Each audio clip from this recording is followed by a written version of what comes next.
Hello students, आज की video में हम cash flow from investing activities को और आगे बढ़ाते हैं और अच्छे से समझने की कोशिश करते हैं। Therefore, from the following particulars, calculate cash flow from investing activities. हमने क्या क्या इन्वेस्टमेंट किया है, कैसे किया है। ओपनिंग बैलेंस और क्लोजिंग बैलेंस आपको दिए हुए हैं। प्लांट एंड मशीनरी 8 लाख के ओपनिंग में थे, जो क्लोजिंग डेट पे हो गए 7,60,000 के फॉल कर रहे हैं। एक्यूमुलेटेड डेप्रिसिएशन 2,70,000 से बढ़ के 3,15,000 हो गए हैं। पेटेंट्स 3,20,000 का ओपनिंग पे था, जो क्लोजिंग डेट पे 2,10,000 का बताया हुआ है। गुडविल 1,50,000 का ओपनिंग था और क्लोजिंग डेट पे 1,20,000 का हो गया। During the year depreciation charge on plant and machinery 80,000। Second point दिया हुआ है, अ machinery having a book value 1,40,000, जिसे आपने कितने में बेचा है 1,50,000 में। पेटेंट्स जिसकी बुक वैल्यू आपकी 60,000 थे, आपने इसे 45,000 में सोल्ड आउट किया है। क्वेश्चन में ये दिया हुआ है। तो सबसे पहले आपको ये ध्यान रखना है कि हमको उन चीजों के लिए अकाउंट्स बनाने की जरूरत पड़ती है जिन चीजों पे कोई ना कोई एडजस्टमेंट्स बोली गई। तो सबसे पहले हम बना रहे हैं एक्यूमुलेटेड डेप्रिसिएशन, जिसका ओपनिंग बैलेंस हमारे को दिया था 2,70,000 का। हमने लिखा बाय बैलेंस BD, और क्लोजिंग बैलेंस भी पता है, आप चाहो तो जगह छोड़ के पहले लिख सकते हो, मैं बाद में लिखूंगा। हमारे को 80,000 का करंट ईयर का डेप्रिसिएशन बताया हुआ था, मैंने लिखा बाय डेप्रिसिएशन 80,000, और इधर का टोटल हो जा रहा है हमारा 3,50,000। क्लोजिंग बैलेंस हमको पहले से पता है 3,15,000 का था, उसको लिखा टू बैलेंस CD। उसके बाद भी हमारा डेबिट का बैलेंस कम आ रहा है, तो मैंने ये लिख दिया कि जो मशीनरी हम बेच रहे थे उसका डेप्रिसिएशन इसमें है, तो लिखा to plant and machinery account balancing figure 35,000 से, और मैंने ब्रैकेट में आपके समझने के लिए लिखा हुआ है balancing figure being the accumulated depreciation on machinery sold. जो मशीनरी बेची जा रही है उससे रिलेटेड डेप्रिसिएशन कितना है हमारा 35,000, और बाकी टोटल जो डेप्रिसिएशन की अगर हम बात करते हैं जिसमें ये इंक्लूड ऑलरेडी है वो है 80,000 का, जो पहले से हमको क्वेश्चन में दिया हुआ था। अब हम बना रहे हैं प्लांट एंड मशीनरी अकाउंट, जिसकी ओपनिंग बैलेंस हमारे को बताई गई थी 8 लाख रुपीज की। लिखा हुआ है टू बैलेंस ब्रॉट डाउन। हमने 1,50,000 में प्लांट एंड मशीनरी बेची है, एडिशनल इन्फॉर्मेशन में दिया हुआ था, मैंने लिखा बाय बैंक ब्रैकेट में सेल ऑफ मशीनरी 1,50,000। जिस मशीन को हम बेच रहे हैं उसका डिप्रिसिएशन एक्यूमुलेटेड डेप्रिसिएशन, क्योंकि जब एक्यूमुलेटेड डेप्रिसिएशन आप अकाउंट बनाते हो तो उसका डेप्रिसिएशन यहाँ पे आप रिकॉर्ड करते हो 35,000 से। टोटल डेप्रिसिएशन उस समय दिखाने की जरूरत आपको नहीं होती है। आपको दिया हुआ है कि 1,40,000 के प्रोडक्ट आप 1,50,000 में बेचे हैं, तो आपको 10,000 का प्रॉफिट होगा, और गेन को डेबिट साइड में रिकॉर्ड किया जाता है। आपने लिखा है 2PL अकाउंट, ब्रैकेट में समझने के लिए मैंने लिख दिया 1.5 लाख माइनस 1.4 लाख, और आपका आया 10,000। इसके बाद क्वेश्चन में हमारे को जो दिया हुआ था क्लोजिंग फिगर हमको पता है प्लांट एंड मशीनरी की क्या होगी, वो है 7,60,000। तो इधर क्रेडिट साइड का टोटल हो गया 9,45,000, और डेबिट में 8 लाख और 10,000 अभी तक मैंने रिकॉर्ड किया है। तो आपका डेबिट का टोटल कम आ रहा है, और अभी तक जो कम आया है उसको हम क्या करेंगे 1,35,000 जो बैलेंसिंग फिगर आएगी वो हम लिखेंगे टू बैंक अकाउंट के नाम से, क्योंकि कहीं पे भी अभी परचेज को रिकॉर्ड नहीं किया है, इसलिए मैं ब्रैकेट में आपके समझने के लिए लिख रहा हूं balancing figure being purchase of plant and machinery 1,35,000। आगे बढ़ते हैं। अब हम बनाएंगे पेटेंट्स अकाउंट। पेटेंट अकाउंट की ओपनिंग आपको 3,20,000 से दी गई थी, मैंने लिखा टू बैलेंस ब्रॉट डाउन। 45,000 में सोल्ड आउट किया है, ये भी बोला है, मैंने लिखा बाय बैंक अकाउंट ब्रैकेट में सेल ऑफ प्लांट पेटेंट 45,000। 60,000 के पेटेंट को हमने 45,000 में बेचा था, तो 15,000 का हमारा क्या होगा, लॉस होगा, जो क्रेडिट में रिकॉर्ड किया जाएगा। मैंने लिखा बाय PL अकाउंट ब्रैकेट में loss on sale of patent 15,000। Closing figure आपको पता है, एक स्लॉट छोड़ के मैंने लिख दिया 2,10,000 से, और इसके बाद भी हमारा क्रेडिट का टोटल कम आ रहा है, तो हम इसे क्या करेंगे, मान के चलेंगे बाय PL के नाम से, और balancing figure return of balancing figure. अगर डेबिट में आया होता, कम फिगर आई होती, तो हम उसे टू बैंक ब्रैकेट में हम लिख देते परचेज ऑफ पेटेंट्स। तो हमारा 50,000 से क्रेडिट में कम आया है, तो मैंने लिख दिया बाय PL अकाउंट ब्रैकेट में आपके समझने के लिए लिखा हुआ है balancing figure being return of 50,000 से। अब हम स्टार्ट करेंगे। जो हमारी क्वेश्चन की मेन रिक्वायरमेंट थी वो है cash flow from investing activities. हमको पता है कि सेल ऑफ पेटेंट्स दिया हुआ है क्वेश्चन में 45,000। जब हम पेटेंट्स को बेचेंगे तो हमारे पास पैसा आएगा, मैंने रिसीविंग दिखा दी। Sale of plant and machinery दिया हुआ है 1,50,000 का, उससे भी पैसा आएगा, पॉजिटिव बैलेंस इसमें भी रिकॉर्ड किया जाएगा। और फिर आपने जब आप प्लांट एंड मशीनरी अकाउंट में देखा है कि 1,35,000 की purchase of plant and machinery भी आ रही है, जो हमारे बैलेंस को क्या करेगी, निगेटिव बनाएगी। हमने निगेटिव लिखा है बैलेंस, पैसा जाएगा। और आप देख रहे हैं कि आपका पॉजिटिव बैलेंस है 1,95,000 और निगेटिव बैलेंस है 1,35,000, तो आपका बैलेंस क्या आएगा, पॉजिटिव आएगा। और जब बैलेंस पॉजिटिव आता है तो हम लिखते हैं कैश फ्लो फ्रॉम, जिस भी एक्टिविटीज की बात हो रही, तो बात हो रही है यहाँ पे इन्वेस्टिंग एक्टिविटीज की, मैंने लिखा cash flow from investing activities. अगर ये बैलेंस हमारा निगेटिव हो गया होता तो उस कंडीशन में हम लिखते हैं cash used in investing activities. आपको क्वेश्चन समझ में आ रहा होगा। आइए कुछ क्वेश्चंस को और ऐड करते हैं। दिया हुआ है A limited had the following balances. Non current investment 31 March 18 को दिया हुआ था 3,40,000 से। नॉन करेंट इन्वेस्टमेंट 31 मार्च 2019 को जो दिए हुए हैं वो 2,40,000, मतलब 18 से 19 में जब हम जा रहे हैं तो हमारा इन्वेस्टमेंट 1 लाख से फॉल कर रहा है। दिया हुआ है कि during the year the company had sold 40% of its original investment. जो इनके पास इन्वेस्टमेंट था स्टार्टिंग डेट पे, उसका 40% इन्वेस्टमेंट एट अ प्रॉफिट 84,000 हमने सोल्ड आउट किया है। हमको sources and uses of cash निकालना है। तो सबसे पहले सोर्सेज की बात करेंगे कि कहां से कैसे हो रहा है, कहां से पैसा जनरेट हो रहा है। तो 3,40,000 ओरिजिनल वैल्यू थी, जिसका 40% हमने क्या किया, बेचा है। तो 40% ऑफ 3,40,000 आपका कितना आएगा, 1,36,000। और इसको जो बेचा है वो 84,000 के प्रॉफिट पे बेचा है, तो 136 तो मिलेगा प्लस 84,000 और मिलेगा, एड प्रॉफिट किया 84,000 और हमारी जो सोर्सेज आ गए वो हो गए 2,20,000 के। अब हम बनाएंगे नॉन करेंट इन्वेस्टमेंट अकाउंट। हमको पूरा कोई एक्टिविटी नहीं बनानी है, हमको सिर्फ और सिर्फ इन्वेस्टमेंट से रिलेटेड एडजस्टमेंट पूछा हुआ है, सोर्सेज और यूजेस पूछा हुआ है। सोर्सेज की बात हमने कर ली, अब हम यूजेस की बात करेंगे। अब वो हमको पता चलेगा इन्वेस्टमेंट अकाउंट बना के। नॉन करेंट इन्वेस्टमेंट अकाउंट बना रहे हैं जो हमारी एसेट्स है, जिसकी ओपनिंग फिगर आपको दी गई है 3,40,000। हमको क्वेश्चन में अभी हमने जब सोर्सेस पढ़ा तो हमको पता चला है कि 2,20,000 में हमने अपने नॉन करेंट इन्वेस्टमेंट को बेचा है। जब बेचा जाता है तो बाई बैंक लिखा जाता है, मैंने लिख दिया बाई बैंक। ब्रैकेट में आप चाहो तो समझने के लिए सेल्स लिख सकते हो 2,20,000।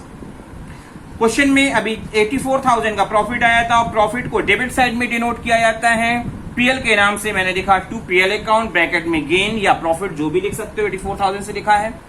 क्लोजिंग बैलेंस हमको पता है 2,80,000 से दिया हुआ है,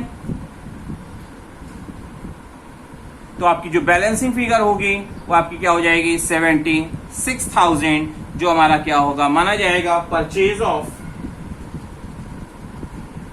of to bank, balancing figure being purchase. Total हो गया। हमसे पूछा था सोर्सेस हमने बता दिया। अब यूजेस की जब बात आती है तो यूज कहां पैसा यूज हुआ है, तो 76,000 का हमारा पैसा यूज हुआ है, जिसे हम क्या कर रहे हैं, uses of non current investment के नाम से अब इसे हम रिकॉर्ड कर दे रहे हैं। रिकॉर्ड कर दिया हमने आपको बता दिया। सोर्सेस पूछा था जो आपका 2,20,000 का आया है, और यूजेस कहां यूज हुआ है वो आपका 76,000 का हमने परचेज किया हुआ। आइए क्वेश्चन को हम और ऐड करते हैं सीरीज में, ताकि आपको ये कॉन्सेप्ट समझ में आए और पूरा क्लियर रहे। दिया हुआ KK limited provides you the following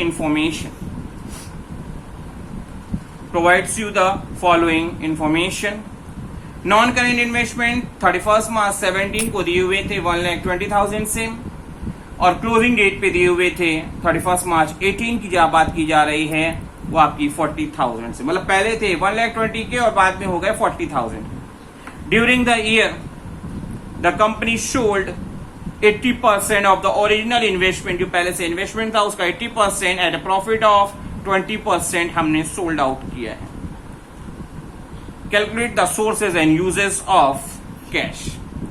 तो सोर्सेस कहां से पैसा जनरेट हो रहा है उसकी बात की जा रही है। तो हमने 80% ऑफ द ओरिजिनल इन्वेस्टमेंट जो हमारा 120 का था, 120 का 80% कितनी हो गई आपका 96,000, जिसे 20% प्रॉफिट पे अगर हम सोल्ड आउट कर रहे हैं तो 20% कितना होगा 96,000 का 20% होगा 19,200 और हम उसको सोल्ड कितने में करेंगे 1,15,200, जिससे हमको क्या होगा 1,15,200 रुपीज हमारे को रियलाइज होगा। अब हम बनाएंगे non current investment account. Non current investment account opening figure आपको पता है 1,20,000 जो मैंने लिख दिया, क्योंकि एसेट्स है तो डेबिट साइड बैलेंस आएगा। मैंने लिखा टू बैलेंस ब्रॉट डाउन। आपको दिया हुआ था 1,15,000 में बेचा है 200 में, मैंने लिखा बाई बैंक ब्रैकेट में sale of non current investment 1,15,200। Profit debit side में डिनोट किया है 2PL के नाम से 19,200 से।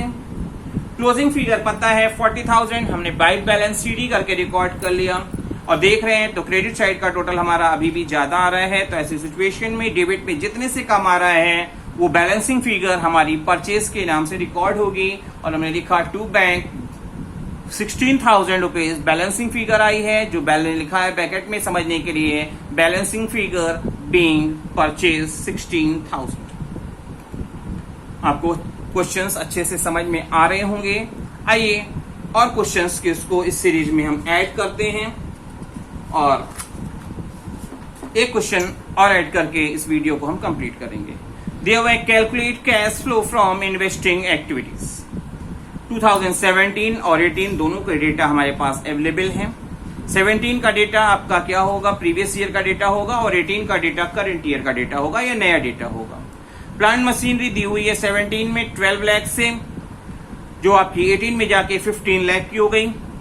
इन्वेस्टमेंट जो हमारे लॉन्ग टर्म है मतलब नॉन करंट इन्वेस्टमेंट है, जो आपका 1.5 लाख के थे पहले और जो अब हो गए हैं 4.2 लाख। लैंड जिसकी वैल्यू आपकी 17 में थी 5 लाख, अब हो गई है 4 लाख की। एडिशनल इन्फॉर्मेशन दिया हुआ है depreciation charge on plant and machinery 72,000। Plant and machinery with a book value of rupees 1,20,000 के जो थे उसे बेचा है हमने 75,000 में। इन्वेस्टमेंट की बात की गई है, investment were purchase for rupees 3 lakh and some investment were sold at a loss of rupees 10,000। Interest receive during the year 15,000 दिया हुआ है। और फोर्थ एडजस्टमेंट को अगर पढ़ते हैं तो दिया हुआ है लैंड को बेचा है हमने 80,000 के प्रॉफिट पे। तो चलिए धीरे धीरे करके अपनी एडजस्टमेंट से रिलेटेड जो भी बातें हैं उसके लिए अकाउंट बनाना पड़ेगा। तो लैंड का ओपनिंग बैलेंस दिया हुआ है हमारा 5 लाख रुपीज से, मैंने लिखा टू बैलेंस ब्रॉट डाउन लिखा हुआ है। हमको पता है कि 80,000 का हमको प्रॉफिट हुआ है, मैंने दिखाया 2PL अकाउंट प्रॉफिट क्योंकि डेबिट में रिकॉर्ड होता है। सेलिंग प्राइस नहीं पता है, मैंने लिख दिया। हमको क्लोजिंग फिगर पता है, हमने क्लोजिंग फिगर लिख दिया बाय बैलेंस CD। डेबिट का टोटल हो रहा है 5,80,000 और क्रेडिट का है केवल 4,80,000। इसका मतलब बाकी बैलेंसिंग फिगर जो होगी वो हमारी सेलिंग प्राइस होगी। तो मैंने लिखा बाय बैंक 1,80,000 से और आपके समझने के लिए लिखा है मैंने balancing figure being sale of land. आपको लैंड की रिलेटेड ये अकाउंट समझ में आया होगा, एडजस्टमेंट समझ में आई होगी। अब हम बनाएंगे इन्वेस्टमेंट अकाउंट। इन्वेस्टमेंट में बोला है कि 3 लाख का आपका क्या हुआ है परचेजेस बताई हुई है। इन्वेस्टमेंट को हमने लॉस पे बेचा है। तो स्टार्ट करते हैं कि आपको जो इन्वेस्टमेंट दिया हुआ था, जो आपको इन्वेस्टमेंट दिया हुआ था वो कितने की ओपनिंग बैलेंस दिया था 1.5 लाख। मैंने लिखा 1.5 लाख का ओपनिंग बैलेंस। हमको पता है कि 10,000 का हमको लॉस हो रहा है, हमने लॉस दिखा दिया। हमको क्वेश्चन में इन्वेस्टमेंट की क्लोजिंग फिगर अगर हम देखें तो हमारे को दी गई थी, क्लोजिंग फिगर हमारी दी गई थी इन्वेस्टमेंट की 4.2 लाख से, 4.2 लाख से लिखी गई है। दिया हुआ है आपका डेबिट साइड का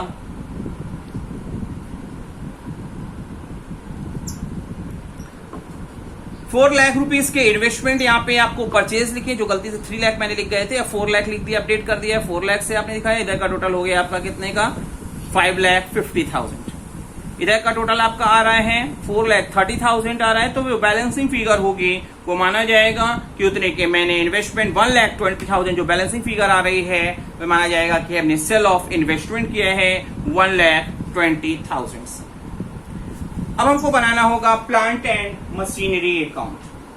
प्लांट एंड मशीनरी अकाउंट जिसका ओपनिंग बैलेंस दिया है हमारे को 12 लाख, मैंने लिखा to balance brought down 12 lakh, recorded है। फिर क्वेश्चन में दिया हुआ था कि 72,000 रुपीज का डेप्रिसिएशन हो रहा है, मैंने दिखाया बाय डेप्रिसिएशन अकाउंट 72,000। 1,20,000 रुपीज के प्लांट एंड मशीनरी को हमने 75,000 में बेचा, तो 75,000 तो रियलाइज हो गए, मैंने दिखाया बाय बैंक अकाउंट ब्रैकेट में sale of plant and machinery 75,000। और क्योंकि 120 के प्लांट एंड मशीनरी को 75 में बेचा जा रहा है तो हमारे को लॉस होगा, और लॉस होगा फिगर जो आएगी वो होगी 45,000 की। मैंने लिख दिया बाय पीएल अकाउंट 45,000 ब्रैकेट में loss on sale of plant and machinery 45,000। Last में चलते हैं, सबसे क्लोजिंग फिगर हमारे को दी हुई है 15 लाख, आपने 15 लाख लिख दिया बाय बैलेंस सीडी। और इधर का सारा टोटल कर रहे हैं तो टोटल आ रहा है 16,92,000 आ जा रहा है। डेबिट पे केवल 12 लाख लिखा हुआ है, तो जो बैलेंसिंग फिगर होगी वो हमारी क्या हो जाएगी, आपका परचेज। मैंने समझने के लिए आपके लिख भी दिया है टू बैंक 4,92,000 जो बैलेंस फिगर आई है, और आपके समझने के लिए मैंने ब्रैकेट में लिखा हुआ है balancing figure being purchase. Question के सबसे लास्ट सेगमेंट में चलते हैं और क्वेश्चन में जो पूछा गया है वो काम करते हैं। पूछा हुआ है cash flow from investing activities बनाने के लिए, तो स्टार्ट करते हैं। दिया हुआ है purchase of plant and machinery, question में जो अभी ये आया है 4,92,000 हमने रिकॉर्ड कर दिया। Sale of plant and machinery पैसा आएगा 75,000 से, रिसीविंग दिखाई है। Purchase of investment 4 lakh rupees, investment account जब हमने बनाया था तो वहां रिकॉर्ड किया था 4 लाख रुपीज से, और ये क्वेश्चन में दिया हुआ भी था। सेल ऑफ इन्वेस्टमेंट 1,20,000 आपका बैलेंसिंग फिगर आई थी 1,20,000, ये पॉजिटिव बैलेंस को बढ़ाएगा। सेल ऑफ लैंड की बात करते हैं तो लैंड अकाउंट में भी आपका 1,80,000 का बैलेंस फिगर आया था जो सेलिंग है, जो आपके पॉजिटिव बैलेंस को, क्योंकि पैसा इससे आएगा। इंटरेस्ट ऑन इन्वेस्टमेंट आपको जो 15,000 की रिसीव हुई थी वो आपने रिसीविंग दिखा दी, क्योंकि इन्वेस्टिंग एक्टिविटी का ये पार्ट है। और जब सारी चीजों को हम पॉजिटिव और नेगेटिव बैलेंस को देख रहे हैं तो फाइनली हमारा नेगेटिव बैलेंस बड़ा आ रहा है और नेगेटिव में आंसर आ रहा है। और जब आंसर ना आपका नेगेटिव में आए तो सिचुएशन में हम लिखते हैं कैश यूज्ड इन, जिस भी एक्टिविटी की बात है, यहाँ इन्वेस्टिंग एक्टिविटीज की बात है तो मैंने लिखा cash used in investing activity. अगर ये पॉजिटिव फिगर होती, पॉजिटिव बैलेंस होता, तो मैं लिखता cash flow from investing activity.